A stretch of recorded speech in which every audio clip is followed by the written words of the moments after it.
Now, Scott Hamilton is an aviation consultant, also the managing director of the Leeham company. He joins us now. Hello, Scott.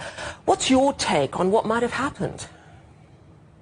Well, this happened at night, and it's very difficult to see other airplanes at night, particularly if you have backlit city lights behind you.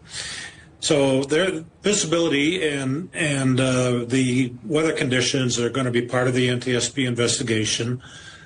We don't know what communication at this point was between the control tower and the CRJ. We do know that the helicopter pilots were aware, but we don't know about whether or not the CRJ pilots were aware of the helicopter. So that's going to be part of it as well. So lots still to investigate. Surely, though, there are radar or other tracking systems and anti-collision systems that should have averted this. Well, in fact, the air traffic control system did communicate to the helicopter pilots that there was this CRJ nearby, and it did say, go behind the CRJ. Now, there's on the commercial airliners, there's something called TCAS, which is a collision avoidance system. I have no idea whether a Black Hawk helicopter would have a similar system. I'm just not a military expert on this sort of thing. But again, the helicopter pilots were aware of the conflicting traffic.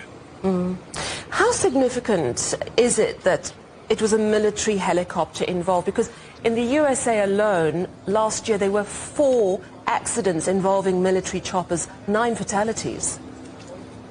Yeah, I don't know that it being a military helicopter is really all that relevant in that narrow context. I am surprised that there was a training flight at night in this highly congested air traffic space. I would have thought that maybe a simulator training for nighttime operations would have made more sense, but that'll, I think, be part of the investigation as well. And what puzzles you mostly about what has happened? What is the one issue that you're thinking, this doesn't add up? You know, the whole Washington, D.C. airspace is an incredibly congested area. There are several military bases that have operating helicopters as well as fixed-wing aircraft.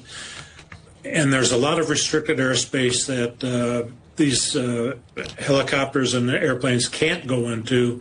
So you have a very tightly controlled airspace. Again, why did this training flight occur at night? I think that it is a possibility that the helicopter pilots misidentified the airplane. They might have seen a different airplane ahead of it and thought that they were safe. But that's everything what the investigation is going to have to look at. Yeah, absolutely. And it is very early days, a lot of conjecture at this stage. But nonetheless, thank you so much for sharing your views with us. That is Scott Hamilton. He's an aviation consultant.